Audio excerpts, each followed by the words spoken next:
آج میں آپ کو بتانے والا ہوں کہ ایک عمل ایسا آپ کر لیں، ایک عمل جس کے نتیجے میں اللہ رب العالمین، عظیم ہستی، بہت ہی بڑی ہستی، اللہ رب العالمین آپ پر صلاۃ و سلام بھیجے گا۔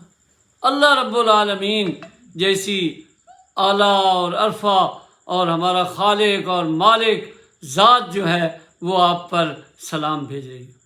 کیا آپ کو پتہ ہے کہ وہ کون سا عمل ہے؟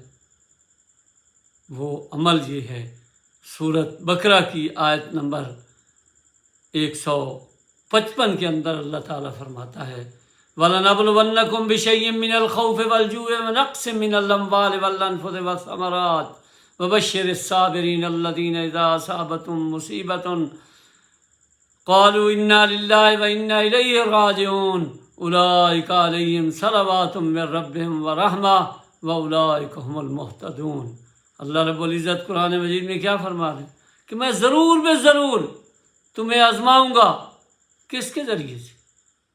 خوف کے ذریعے سے، بھوک دے کر، اسی طرح اموال کی کمی دے کر، تمہاری جان کی کمی دے کر، پھلوں کی کمی دے کر۔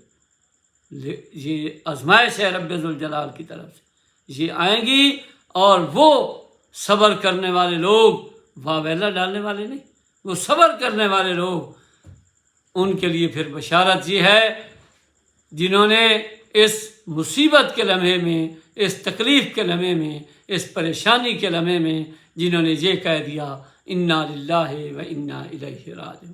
اس کے دو معنی ہو سکتے ہیں کہ بے شک یہ سارا کچھ، یہ ساری مصیبتیں، یہ ساری تکلیفیں اللہ رب العالمین کی طرف سے ہیں، اور میں بھی ایک دن ایسا آئے گا کہ اللہ رب العالمین کے حضور پیش ہو جاؤں۔ دوسرا اس کا معنی یہ ہے، اور یہ دونوں معنی کی یہ جملہ گنجائش رکھتا ہے، وہ یہ ہے کہ انا للہ و انا الیہ راجعون، یہ سب کچھ اللہ ہی کا ہے، اور اے اللہ میں تیری طرف رجوع کرتا ہوں، تیری طرف اپنا رخ پھیرتا ہوں، جو غلطیاں اور کوتاہی ہو گئی تھی ان سے توبہ کر کے میں تیری طرف لوٹ آتا ہوں۔ اللہ رب العزت فرماتے ہیں اولئک علیہم صلوات من ربہم، ان کے رب کی طرف سے ان کے اوپر کیا ہے؟ صلوات۔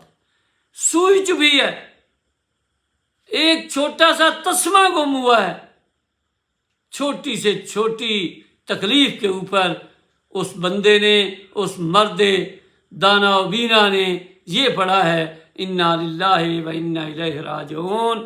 اس کے نتیجے میں اللہ رب العالمین کہہ رہا کہ اولئک علیہم صلوات من رب، ان کے اوپر تو ان کے رب کی صلوات، اور صرف صلوات ہی نہیں ہے بلکہ اللہ کی رحمتیں بھی اس کے اوپر ہیں۔ اور اگر کسی نے اس دنیا کے اندر کوئی ہدایت یافتہ شخص دیکھنا ہے تو یہی لوگ ہدایت یافتہ ہیں جو مصیبت کے وقت انا للہ و انا الیہ راجعون پڑھتے۔ ہر حال میں اپنا وتیرہ بنا لیجئے، ہر حال میں اپنی زبان کے اوپر ان الفاظ کو یاد کر لیجئے، زبان کے اوپر ان کا ورد جاری کیجئے کہ کوئی مصیبت ہو انا للہ و انا الیہ راجعون، آپ اللہ کی صلوات کے مستحق ہو جائیں گے، اس کے محبوب بن جائیں گے، اور اللہ رب العزت کے اس حکم کے نتیجے میں آپ ہدایت یافتہ بھی ہیں اور اللہ کی رحمتوں کے مستحق بھی ہیں۔ اللہ تعالی ہمیں عمل کی توفیق عطا فرمائے۔